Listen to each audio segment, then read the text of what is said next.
For a instant and for a uncommon, this is dangerous, man.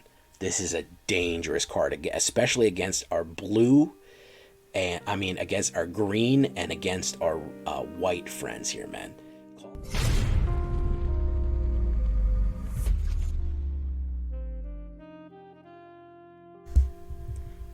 Welcome back, everybody, to the show.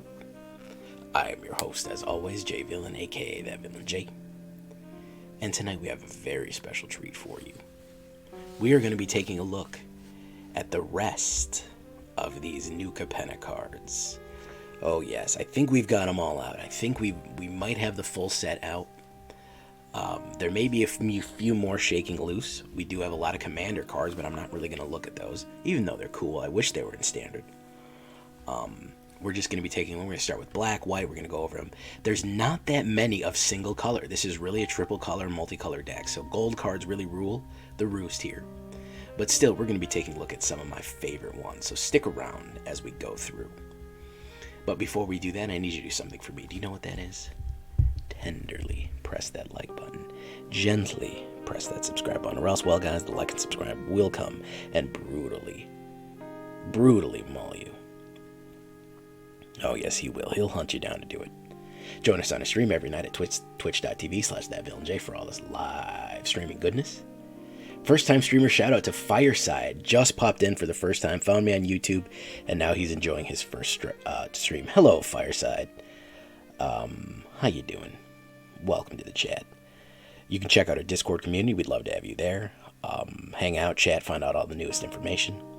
And, of course, my AetherHub is a great place to find cards. And HelloFresh, guys. I can't tell you how good it is. You've only got 2 weeks left to sign up for HelloFresh in case you want to get 16 free meals, 3 free desserts, and ladies and gentlemen, I will send you card pack codes for HelloFresh after you purchase your HelloFresh. So you can't beat that deal anywhere you go. Check out the pinned link down below. Just click it, check it out. It's pretty cheap, tastes great, it's wonderful. You don't have to think about your grocery shopping. So give that a shot right there. And now let's take a look at what we have here. Let's take a look at black. All right. These are, when you're looking at here, we're actually on MTG Goldfish. So when you're looking, remember this symbol here, this is CAPENNA Commander. What you want is the brass knuckles and the angel wings. That's what the CAPENNA is, which is a hard-ass logo, in my opinion. I am happy we have black angels again. Yes.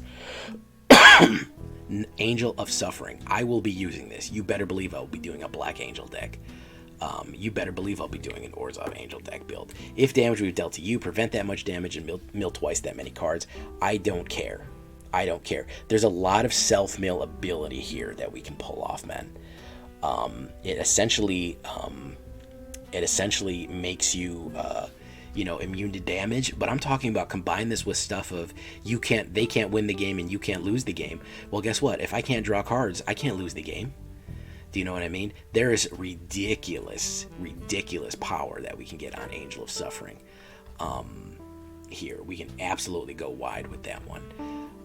Can you guys see the cards that well? Can you see the cards? 5/3 flying. Not great at toughness, but 2 black and 3. Fantastic. Body Launderer. Now, this is an interesting one. It is a 3/3 Death Touch Ogre. Whenever a non-token creature you control dies, Body Launderer connives. What conniving is that's the special ability of the Obscura, which is the Esper. If a creature you control is instructed to connive, you draw a card and discard a card.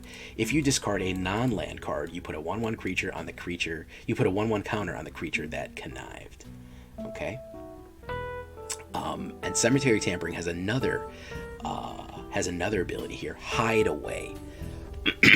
Whenever this enchantment enters the battlefield, look at the top 5 cards of your library, exile 1 face down, then put the rest on the bottom in random order. At the beginning of your upkeep, you may mill 3 cards. Then if you have 20 or more cards in your graveyard, you may pay the exile cost without paying its mana cost. So, yeah, something like Cemetery Tampering and Angel of Suffering hide away something like Toxrill or something like that, or something humongous that you don't want to have to pay for. Self-mill, and then if there's 20 or more cards in your graveyard, boom, there you go. You can pull off some ridiculous combos. This is really going to bring some fresh ideas into the whole set, and that's why I really like in CAPENNA. That's why I think it's going to be good, because you're really going to have to think outside the box with triple colors, all these different uses and abilities. I really want to shake things up instead of just, well, I'll just control the board, I'll run board wipes and whatever. Cut up the profits.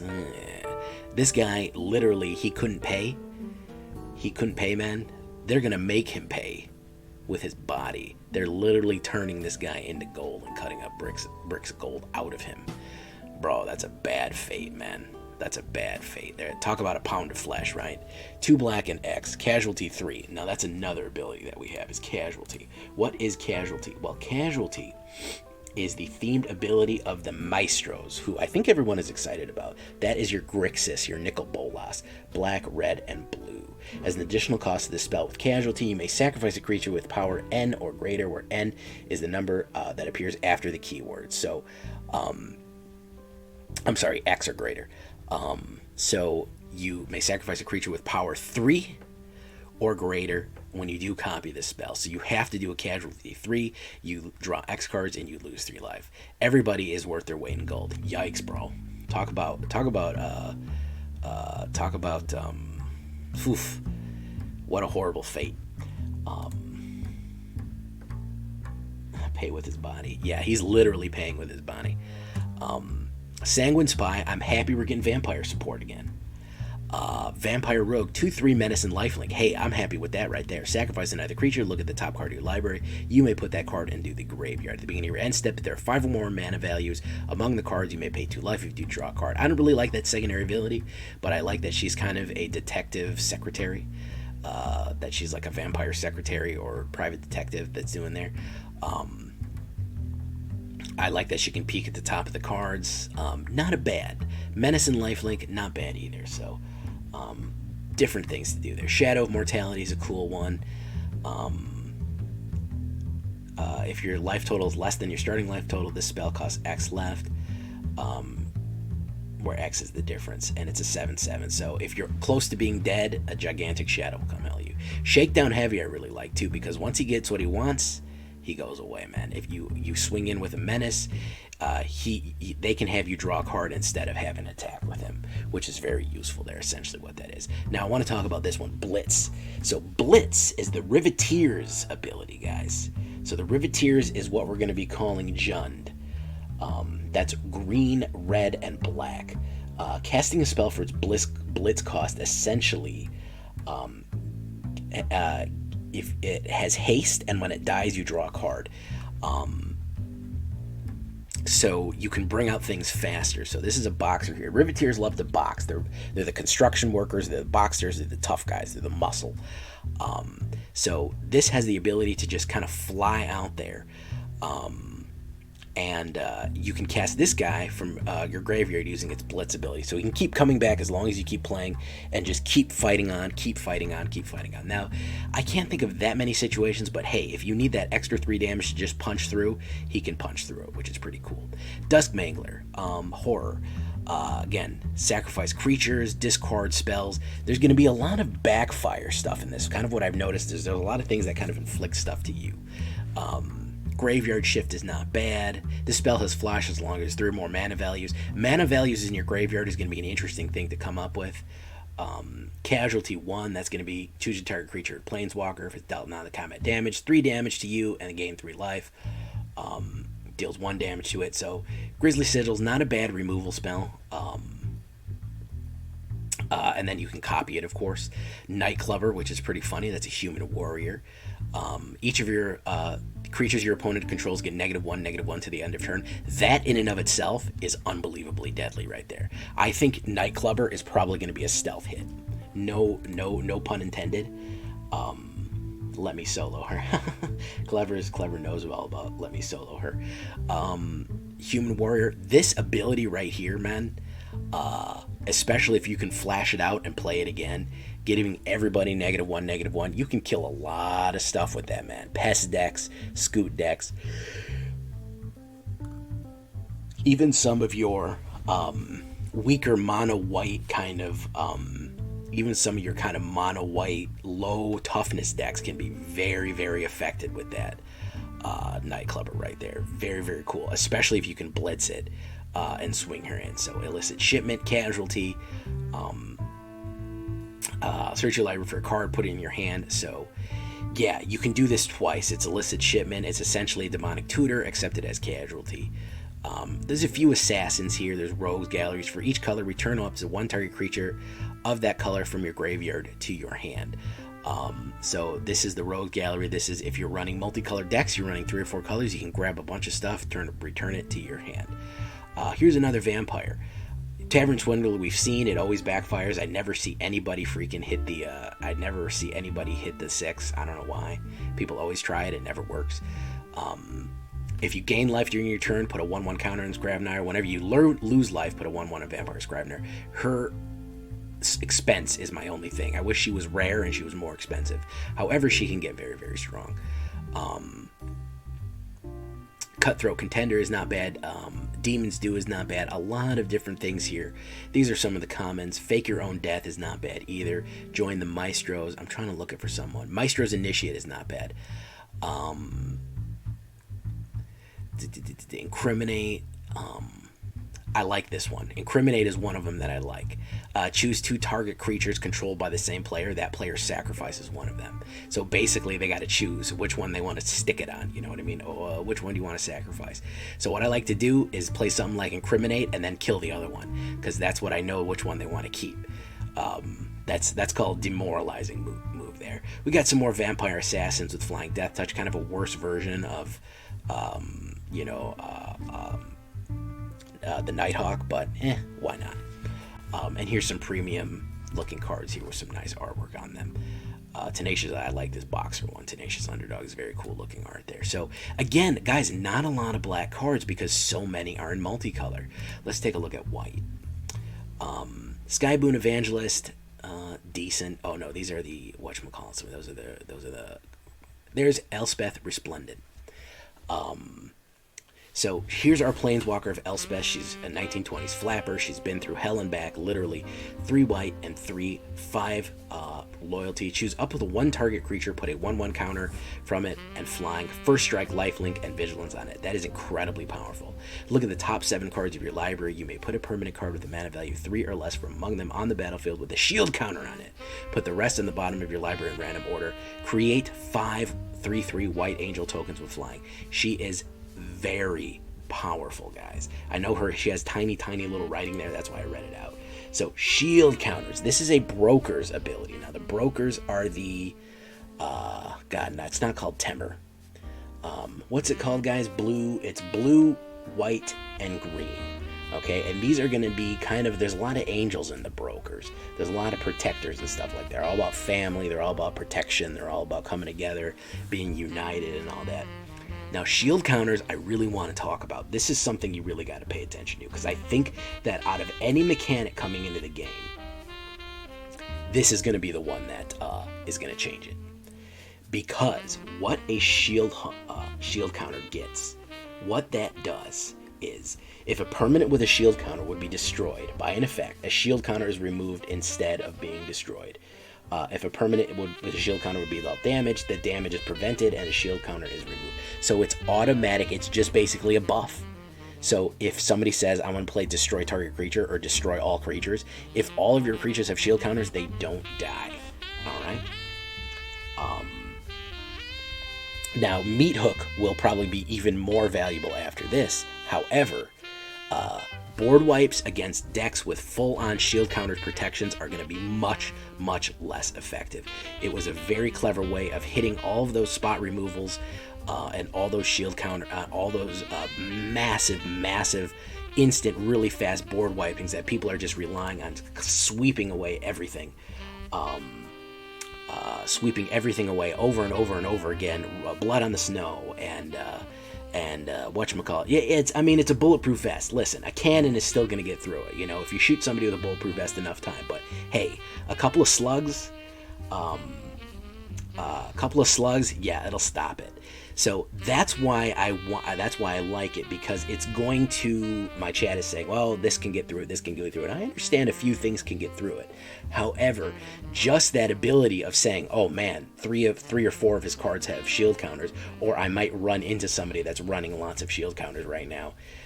Just the destroy effects are less effective overall, or just flat out burn effects are less effective overall, I think might be enough deterrent to have some people start cooling off on board wipe tribal, which I think is something something that could be very, very useful. So shield counters, keep an eye on it for sure. I definitely think that is something to keep an eye on. Halo Fountain, this is a win the game, guys. Untap green creature you control, create a 1/1 green and white token. Untap 2 green creatures you control, draw a counter, and then you can pay 5 white, untap 15 creatures you tap 15 you control, you win the game. You get enough people together, you get that Halo phone. By the way, Halos is drugs, by the way. It's a special crazy magic drug. You win the game. So if you absolutely have a go wide deck here, guys, you win the game. I'm sure there's going to be some jank around this. Here's some more angels. Here's some broker angels. 5/5 angel soldier flying when shield warden enters the battlefield with 2 shield counters on it. So if you want to hit her with a damaging spell or removal spell, you got to crack through 2 of those shields. Whenever Sanctuary Warden enters the battlefield, attacks, you may remove a counter from a creature planeswalker you control. If you do, draw a card and create a 1/1 green and white citizen token. So again, if you have a ton of citizens, you can maybe hit the Halo Fountain. Depopulate. Of course, it wouldn't be Wizards if they didn't put another white ward on it. Each player who controls a multicolored creature draws a card, then destroy all creatures. Yeah, like we needed that, guys. Shield tokens are going to come in handy, guys. Sorry, water break. Hey, look, a white rogue. Very good. Extraction Specialist. Lifelink, Extraction Specialist, enters the battlefield. Return target creature with a mana value of 2 or less from your graveyard to the battlefield. This creature can't attack or block for as long as you control Extraction Specialist. So why is this useful? You're saying, well, if I can't attack or block with it, why is that useful? It's useful for cards that you want the effect for, but not necessarily want to attack and block with. So if you have something out like, let's say, Jadar, Necromancer, Ghoulcaller of Nephalia, you never really attack or block with him. You just want him to create his zombies. So let's say you wanted an Orzhov zombie. Well, if he dies, you Extraction Specialist, you have her on the board, she brought him back you have now a 2/3 thing, and then if she dies, he can attack and block. So it is a very useful card. I am going to be using this one. Now, this one is going to give Angels a huge buff. Giada, Font of Hope. Keep an eye on her, guys. 2/2 legendary creature Angel. Each other angel you control enters the battlefield with an additional 1/1 counter on it for each angel you already control. That means if I have 5 angels, and the next angel that comes in with 3 1/1 counters on it. Add white, spend this mana to cast another angel spell. My goodness. Who is going to be built? Who's going to be spent money, wild cards on right away? Giada, Font of Hope. Absolutely. Flying and Vigilance. Absolutely. Mysterious Limousine. Ooh, look at that nice Art Deco floating limousine here. Exile up to 1 target creature until Mysterious Limousine enters the battlefield. If creatures put in exile this way, return each other card exiled with Mysterious Limousine to the battlefield under its owner's control. So, interesting concept there. It's kind of a revolving door. Whenever it enters the battlefield or attacks, exile up to 1. If a creature put in exile this way, return each other. So you can just keep exiling things in and out. They just keep dropping people off. Rabble Rousing, Hideaway. That's another one of those hideaway enchantments that you can hide things there. You can look at 5 cards. Whenever you attack with 1 or more creatures, create that many 1/1 green green and white citizen tokens. Then if you control 10 or more creatures, you may play the exiled creature card without playing its mana cost. So interesting. I'm thinking that Boros Stesnia Uprising with Rabble Rouse and maybe Halo Font I think we could do some real Boros janky stuff here, guys. I think we could really start ripping and tearing with Boros stuff. Angelic Observer, a little expensive, 3/3, one less for each citizen you control. So if you're running a what's the name of them? If you're running a broker's kind of angel and you have a lot of citizens, very cheap to get her out. Human warrior, look, she's got a futuristic laser pistol there or something. And when Ballroom Brawlers attacks, Ballroom Brawlers and one other target creature you control both gain up to first strike or lifelink until the end of turn. Don't try to cut in, they cut back. Between all the different kind of dancers we have in Crimson Vow and these new ones, we could totally do a dance hall tribal. That would be pretty ridiculous, I think, but it's still funny. Look, a nice crowbar. Sometimes you just gotta get a whack with a crowbar. Citizen's Crowbar enters the battlefield. Create a 1/1 green-white citizen creature token, then attach Citizen's Crowbar to it. Has 1/1, destroy target artifact or enchantment. So again, a crowbar just smashes stuff. Interesting. Knockout Blow, again, a red targeted one. 4 damage to target or attacking or blocking creature, and you gain 2 life. I actually like that one. Patch Up, return target creature.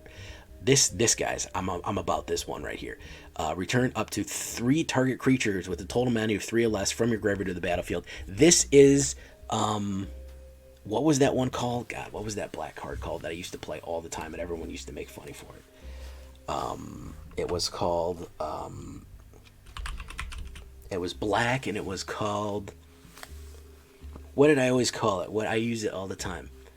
It was from Ixalan. It was called I can't remember. Essentially, there was a black one that did this. Did the exact same thing. It literally was the exact same card except in black. Call the Death Dweller. There we go. Yeah, Call the Death Dweller was 1 black and 2. Return up to 2 target creature cards with a total mana of 3 or less from your battlefield. Put a Death Touch counter to either one, then put a Menace Touch. So that one gave it Death Touch and Menace. This one doesn't, but it's blue. But it's white, so I like this, guys. I like things that can put things directly onto the battlefield and not have to return to my hand. That's much more useful in my opinion. So, yeah, that's why I do that. Refuse to yield. Target creature gets +7 until the end of turn. That reminds me of Hero's Resolve. Anybody remember Hero's Resolve? Anybody that old of a player? You want to do card Hero's Resolve Stignox? Yeah, Abzan Citizen Tribal, definitely looking good. Skullport and Innkeeper are both citizens. We do have some citizens from back then. Really, really useful throwing your back into it there. Rumor Gatherer, Elf Wizard, Bird Citizen, Flash Flying, enters with shield counters, Backup Agent. There's a lot of good stuff here with citizens, man. Cat Citizen, Gathering Strongs. You could definitely do Selesny or something or other. Kill Shot, not a bad. That's a kill shot. Inspiring Observer, not a bad one. These angels, these Art Deco angels, are looking crazy. So there's a few good citizens, man. There's a few good things here that we could definitely do. Giada Font of Hope. I like this art better. The alternate arts to me always look better. But yeah, definitely some interesting stuff here, guys. Definitely some interesting stuff. And I think that there's going to be some more unique builds here, and I think that's probably why some people are not on it so much, is because they're like, oh, I don't like this stuff, this is weird, I don't know how to do this. Well, I think this is going to require a little bit more finesse. Yeah, Reign of Riches, that's a good one. Arcade Bombardment. Now this gets to one of my favorite things, that the way that guns work in New Capenna is people just make finger pistols and then point them and go pew pew pew pew pew pew pew pew pew. Which is pretty funny. Now here is Ubaresk, Heretic Praetor, and I'm going to do a whole video on Phyrexians, man. We got to talk about some Phyrexians. 2 red and 3 haste. At the beginning of your upkeep, exile the top card of your library. You may play this on this turn. At the beginning of your opponent's upkeep, the next time they would draw a card this turn, instead exile the top card of their turn. They may play it this turn. So everybody is accelerated. And somebody, I think Stignox already just told me that you can, I think you can get a complete total lockout apparently in Historic with Uberisk, Urabrask.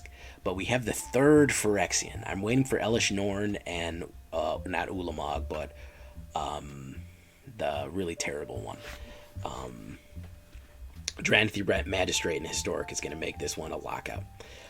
Devilish Valet, Trample and Haste. Whenever another creature enters the battlefield, double Devilish's power until the end of turn. I don't like that one. Horde Hauler is another vehicle for all you crazy maniacs that like vehicles out there.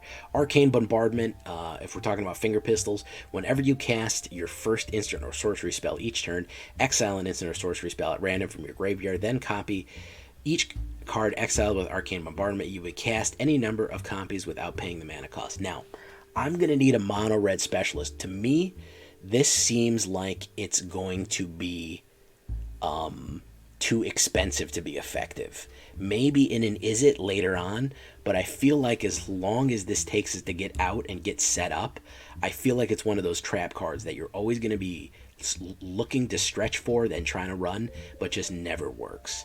I think that that's probably going to be what we're going to be running into there.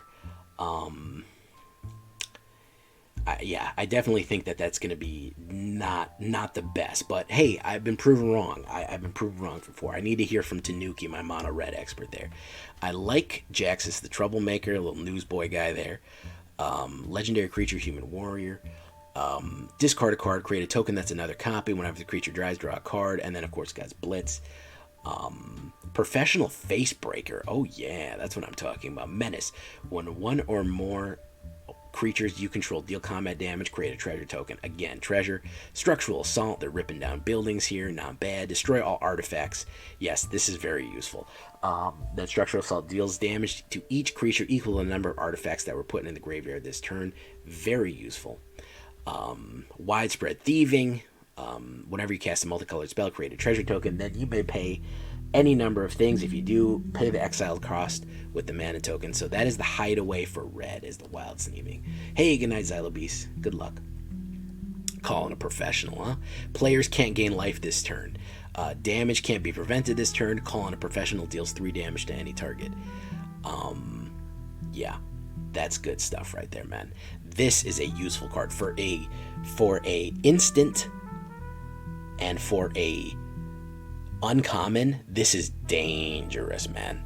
This is a dangerous card, especially against our blue, and against our green and against our white friends here, man. Calling a professional has the chance to shake things up, in my ability. If they can't gain life, they can't prevent damage, and it's 3 damage to any target. Man, for that price, man. I mean, people pay that much price for just 3 damage sometimes. Oof. I don't know, man. Look at this big glittering stockpile. It's a big pile of treasure. Put a stash counter in and you sacrifice. You add X, so it's just basically a giant treasure that you can just keep adding to. Involuntary Employment. That's kind of funny. This guy is just being put in there. Gain control of target creature until the end of turn. Untouch that creature. Gains haste until the end of the turn. Create a treasure token. It's all right. Pugnacious Pugilist. So this is another Riveteers who's a boxer here. Ogre Warrior. Look at the shoulders on this guy. Whenever Pugnacious Pugilist attacks, create a tapped and attacking 1/1 red devil token. Whenever this creature dies, it explodes and does 1 damage. Very useful. Pyrosledge Arsonist. Number of permanents you've sacrificed. Viashino, which is useful. I love the Viashinos. Way back when. Torch Breath, decent. Unlucky Witness. That's a citizen right there. Sizzling Soloist, big score. As an additional to cost of this card, discard 2 cards. Draw 2 cards and create 2 treasure tokens. So all this is another one of those unexpected windfall. It's just a cheaper unexpected windfall because it doesn't require 2 red. So I think this is actually probably gonna replace unexpected windfall. My guess there. Jackhammer, light them up. Again, you just do finger pistols and throw magic at each other. Daring Escape, Exhibition Magician. Those are all decent. I'm trying to think of some other ones that I really liked. I don't think there's very many other ones that are very good. Strangle to target creature or planeswalker. I like this card. Very, very useful. And 3 damage to target Planeswalker. +4. Where'd you see +4?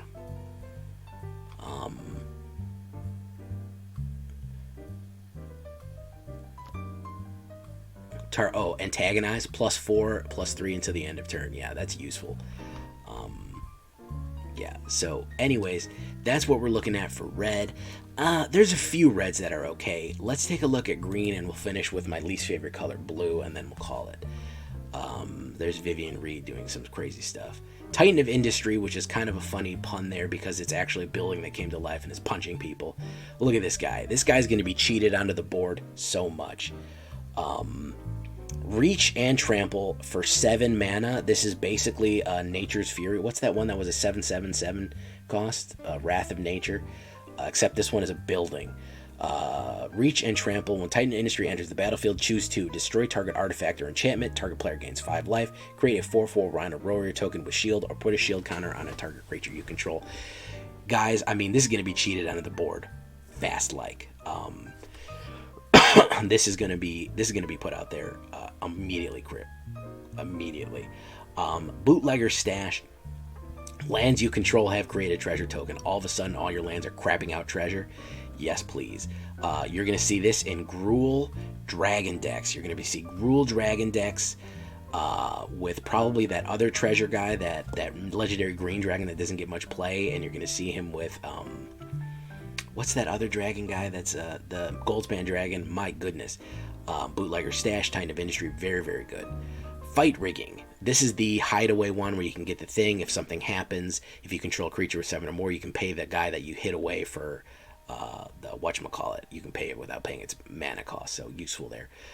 Evolving Door as opposed to Revolving Door. Sacrifice a creature, count the colors sacrificed of the sacrificed creature, then search your library for a creature card that's exactly that many colors, +1. Exile that creature, then shuffle. You may cast the exile creature as exile card. So if you have a 2-color creature and you sacrifice it, you can go find a 3-color creature for free. No, I'm sorry, you can just cast it. You can just search your library for it. So it's just kind of a crazy way of finding other creatures. You can make a 1 creature look for a 2, and a 2 creature look for a 3, and a 3 look for a 4, and then a 4 look for a 5, I guess, if you really wanted a 5-color creature out on the board. Progenesis Hydra or something like that. Vivian on the Hunt. There she is, Vivian Reed.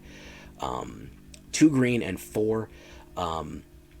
You may sacrifice a creature. If you do, search your library for a creature card with mana value equal to 1 plus the sacrifice creature's mana. Put the mana on the value.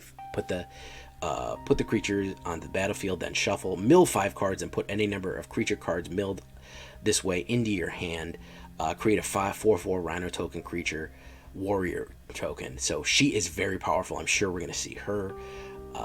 Gala Greeters Alliance here.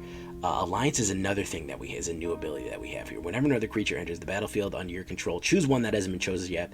1/1 counter on this. Create a tap treasure token, or you gain 2 life. Topiary Stomper. I like this one, guys.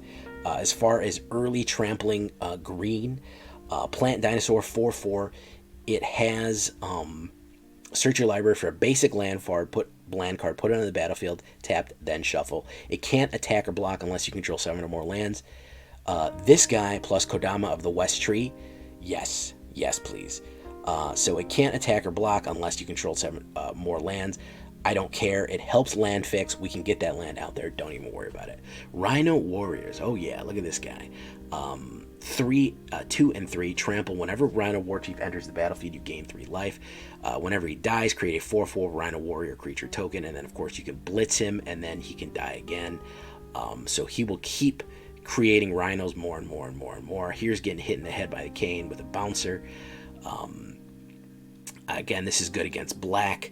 Deals X damage to target creature Planeswalker, where X is the greatest power among creatures you control, and then it gets exiled. So, guys, if you're running a Stompy deck, this is your removal that you want. I think Bouncer's Beatdown is going to get a lot of play, especially for guys running a lot of Stompers. It's really going to fling them out there. Clean Up Crew. Yeah, you got a body to get rid of? You call these guys. Enters the battlefield, destroy target artifact, destroy target enchantment, exile target from graveyard, or you gain 4 life. Interesting, not great. What's in the briefcase? Freelance muscle. I like these rhinos. I think a rhino deck's going to be fun. Gains XX, where X is the greatest power and toughness among other creatures you control. So he gets stronger and stronger as he goes, and he's got a Tommy gun, which is awesome. Venom Connoisseur is going to be useful whenever another creature enters the battlefield under your control. Venom Connoisseur gains Death Touch in the end of turn. If this is the second time it has resolved, all creatures you control gain Death Touch until the end of turn.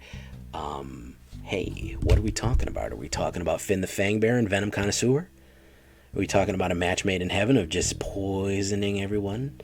With delicious venom. This is the Citizen one, guys. Stignox was talking about a Citizen deck. Creatures you control get +2/+2 in the end of turn. Citizens you control get an additional +2, +1/+1, and gain Vigilance. If you want to go in for a final swing, this is the one. Capenna Express, there's another train. Here's one you can do for the family. There's a raccoon, that's a Cabretti. The Cabretti are the ones that make party.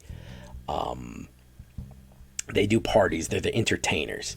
Here's the prize fight. There you go. Target creature you control fights creature you don't control, and you create a treasure token. Here is this raccoon guy beating up a rhino. Nobody thought he could do it, but he could do it. So this is a good fight card right there, especially with that extra thing there. Especially if we're running poison and we just want them both to die and we get a treasure on it. Thank you. I like that. Jewel Thief and Cat Rogue. High Rise, Songjack. Very cool there.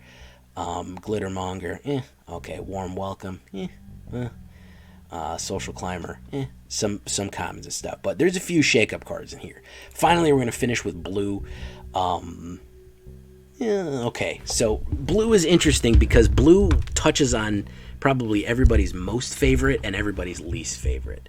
Meaning that according to my poll, people are really excited about Maestros, but they're not, and Obscura, but they're not excited about Brokers. So we're kind of touching a lot of different things here. We do have Storm of Forms. Whenever you cast a spell, copy it for each kind of counter among permanents you control. Return target non-land permanent to its owner's hand. So this is going to be a pain in my ass, is what this is. If they have a million different kind of counters out on the board, this thing just basically is going to send the entire... Oh, I'm sorry, that's a commander card. Forget that. Forget that. Thank God. I saw that and I immediately had a PTSD from it. All-Seeing Arbiter. Very interesting here. This looks like Atlas. Enters the battlefield, attacks, draw 2 cards, then discard a card. Whenever you discard a card, target creature an opponent controls gets -X, where X is the number. I don't think that's that good. Even the Score... interesting one here. This spell costs 3 less if an opponent has more of the cards. This just gives you huge card draw. Cut Your Losses is Casualty. Now, what is Casualty again? Casualty is going to be the Maestro's ability. I don't know if we've talked about it yet. Casualty, as you cast this spell, you may sacrifice a creature with a power 2 or greater. When you do, copy this spell, and you may choose a new target for that ability. We have to sacrifice and we target. Target player mills half their library, rounded down.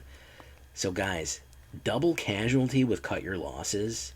If you do Casualty and then you're running Is It, and then you cast it again, you can make them mill their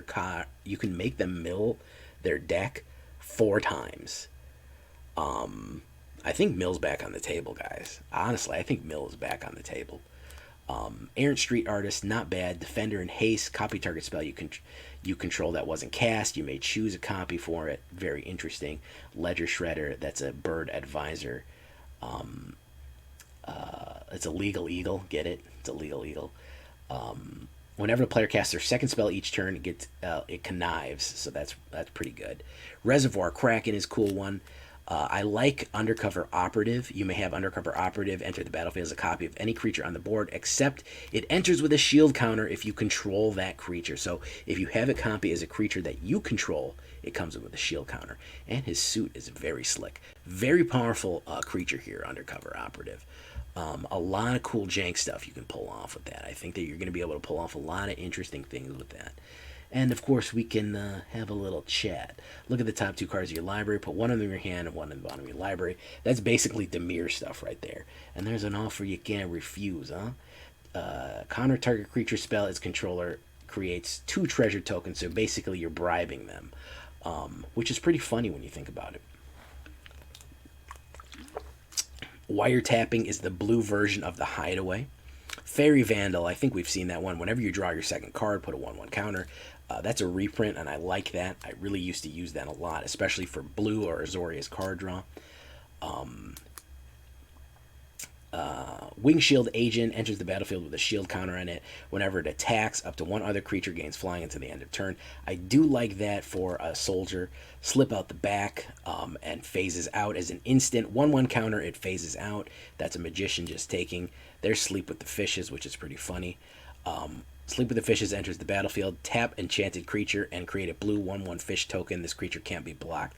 Enchanted creature doesn't untap, so that's pretty funny. I think they're actually having him sleep with fishes, which is kind of funny there. They have like an air bubble around his head.